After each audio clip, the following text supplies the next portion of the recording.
Assalamualaikum warahmatullahi wabarakatuh. Mahasiswa Ekonomi Syariah ST Perbana Surabaya. Kali ini saya akan menjelaskan tentang capital budgeting atau kalau dalam bahasa Indonesia penganggaran modal. Ini merupakan salah satu fungsi manajemen keuangan untuk mengambil keputusan apakah sebuah usulan investasi diterima atau ditolak.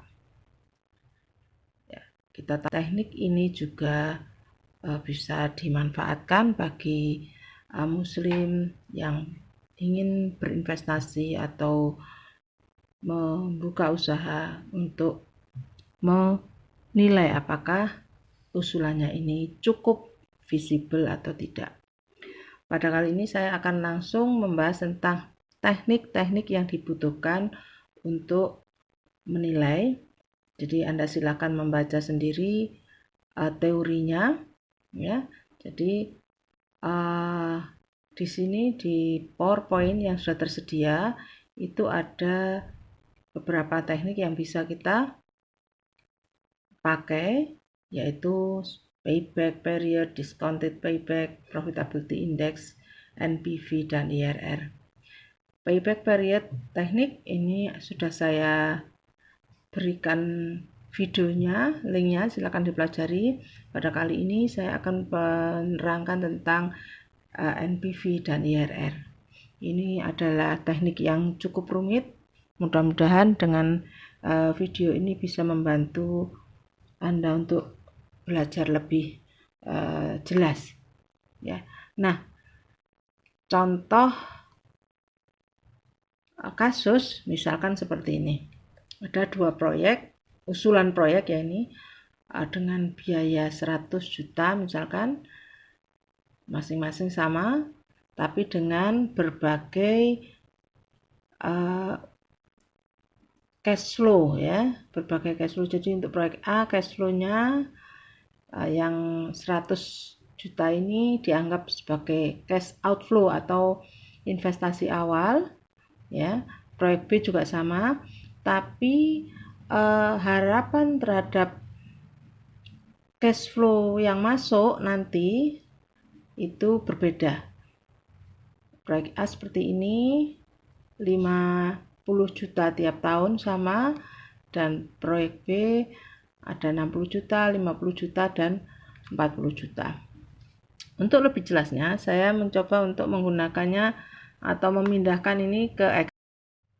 Nah, ini ada kita gunakan Excel sama seperti di slide.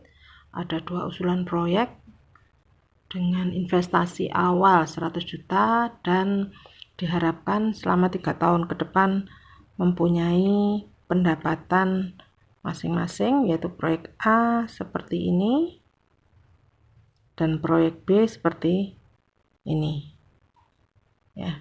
Proyek B 60, 50, 40 ya. Kalau kita secara sekilas dengan modal 100 juta dan pendapatan 3 tahun ke depan adalah 50, 50, 50, seakan-akan kita bisa untung 50. Demikian juga proyek B.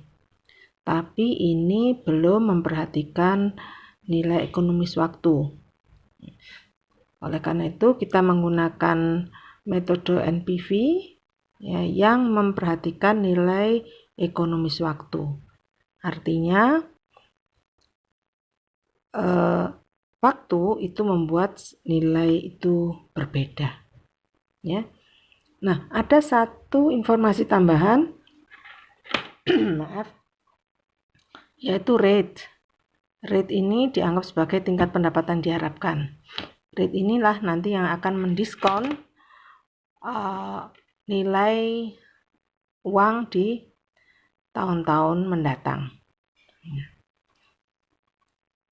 Di slide juga ada rumus ya, seperti itu. Kelihatannya rumit ya, tapi jangan terlalu bingung sama rumus, karena nanti kita langsung gunakan Excel saja. Itu sebetulnya adalah mengartikan net itu selisih bersih antara pendapatan dan pengeluaran. Jadi yang cash flow awal ini adalah pengeluaran di awal, kemudian ini adalah cash flow di tahun-tahun ketika proyek itu berjalan. Ya, terserah mau sampai berapa tahun. Nah, angka yang rumus yang pembagi ini adalah yang disebut diskon ya. Nah, ini adalah kita sebetulnya menghitung di sini diskon faktornya. Nah, secara teknis kalau kita menggunakan Excel ini, rate-nya kita taruh di sini. Nah, rate-nya terserah mau 10% atau 12%, tergantung pada investornya. Kemudian kita bisa langsung menghitung hasilnya. Mari kita coba. Rumus diskon sendiri ini ada di kuning-kuning ini ya. Jadi ini, nah ini kita terapkan di sini. Kita coba sekarang. Jadi untuk tingkat rate 12%, maka di tahun ke-0 itu nilainya diskon faktornya adalah 1 per 1 plus rate, kita tinggal sorot angkanya, kemudian pangkat tahunnya, karena ini di tahun ke-0 kita klik tahun ke-0 ya, tinggal enter. Nah, karena dia tahun ke-0 maka nilainya ya sekarang ya 1 ini.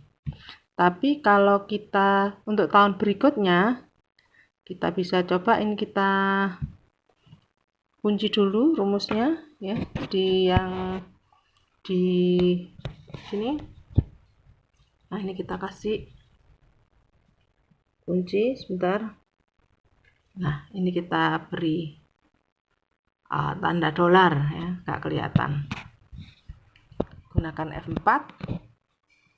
Nah, kemudian ini di enter. Nggak ada bedanya sih, tapi kita lihat kalau kita copy ke bawah. Nah, seperti ini. Ini adalah faktor pendiskon atau diskon faktor. Artinya nanti nilai uang di tahun ke-1 itu akan diskon kalau mau dianggap setara dengan tahun sekarang.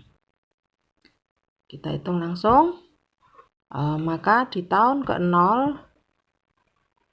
nilai uang di proyek ke A ini, proyek A itu kita kalikan dengan diskon faktornya. Ini tetap ya, angkanya tetap. Ya, tapi untuk yang berikutnya perhatikan. Nah, artinya apa? Bahwa uang 50 juta di tahun pertama ini sebetulnya setara dengan 44 ya. Jadi lebih kecil ya karena didiskon ini di tahun sekarang. Jadi ini adalah sebetulnya nilai di tahun sekarang semua. Jadi ini nanti yang kita operasikan, artinya letaknya sudah sama di tahun sekarang semua. Tinggal kita jumlah ya. Jadi yang 100 itu minus karena itu pengeluaran ya. Oke, tinggal di enter. Nah, ternyata pengeluaran minus 100 ini kalau nanti digunakan sebagai usaha dengan 3 tahun, selama 3 tahun, maka ternyata masih menghasilkan net yang positif. Ini juga sama, di B juga begitu, bisa dengan cepat kita hitung cash flow B. Ini perhatikan, bisa klik, dikalikan dengan diskon faktornya. Ini ya, enter. Nah, jadi kemudian kita copy ke bawah. Nah, terus kita jumlah juga sama. Sebetulnya ngopi dari samping juga nggak apa-apa. Nah, inilah namanya net present value ya. Net itu selisih antara pendapatan di 3 tahun ini dikurangi dengan biayanya. Oh, masih ada sisa 20. Artinya proyek ini cukup menguntungkan. Nah, jika diminta memilih antara A atau B, tentu saja terlihat B lebih banyak sisanya. Ya. Baik, itu kalau pakai manual. Sebetulnya manual ini pada dasarnya mengoperasikan rumus yang itu, yang bulat, yang nah tuh. Nah, kalau mau menggunakan yang lebih praktis lagi, kita gunakan rumus dari Excel.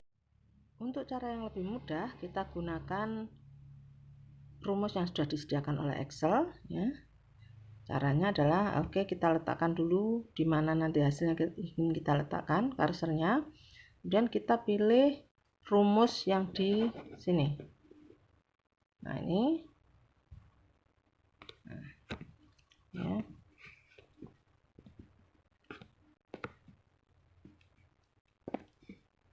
Rumusnya kita pilih more function,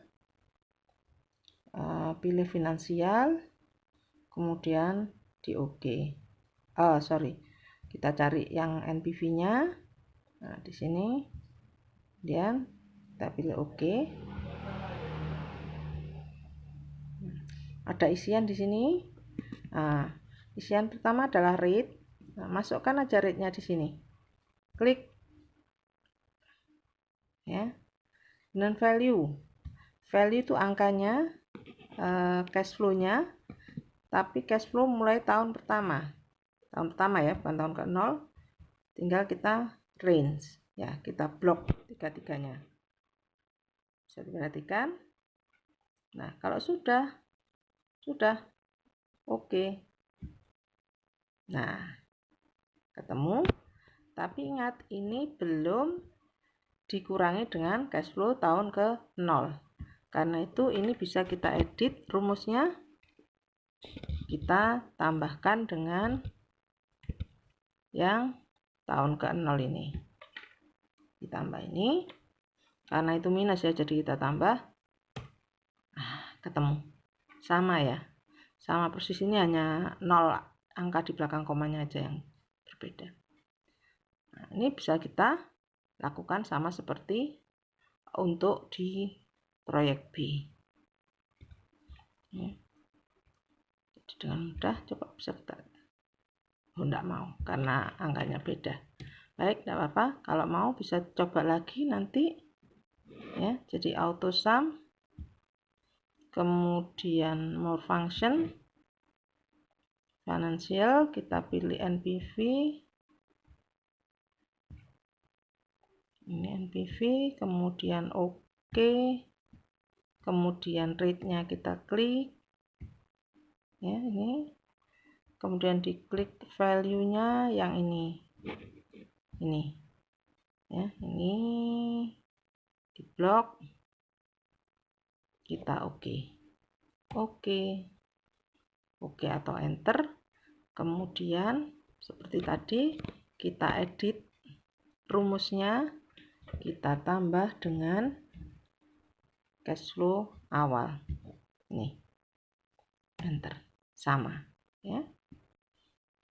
Nah, keputusannya adalah kalau net present value ini positif, artinya perusahaan ini, proyek ini cukup menguntungkan. Kalau diminta memilih, seperti tadi, tentu saja yang B yang lebih memberikan NPV yang lebih tinggi. Nah, satu lagi tentang IRR. IRR saya anjurkan menggunakan rumus langsung, karena kalau menggunakan manual ini butuh perhitungan coba-coba, agak sulit. Nah, IRR Excel sudah menyediakan juga rumusnya, tinggal sama seperti tadi, kita cari rumusnya,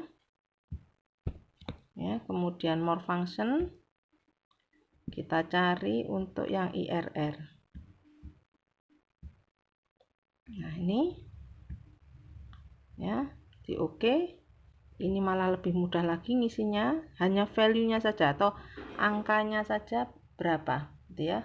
Untuk proyek A, nah kalau IRR itu mulainya dari tahun ke-0. Jadi kita klik tahun ke-0, perhatikan ya. Ini terus diblok semua, klik semua, diblok. Oke, sudah. Di situ ada kolom guess, itu enggak perlu diisi juga enggak apa-apa, langsung aja di enter. Ketemu 23%. Artinya apa? IRR adalah return atau pendapatan yang dijanjikan oleh proyek ini. Dia menjanjikan 23%. Berarti bagaimana kesimpulannya? Investasi ini tadi minta pendapatan 12%, tapi ternyata proyek ini itu menghasilkan 23%. Nah, kan yang dijanjikan lebih tinggi dari yang diharapkan, sehingga ini dianggap menguntungkan. Seperti itulah kira-kira perhitungannya. Mengenai aspek manajerialnya nanti kita bisa diskusikan di kelas. Baik, saya kira itu. Terima kasih. Semoga ini bermanfaat. Wassalamualaikum warahmatullahi wabarakatuh.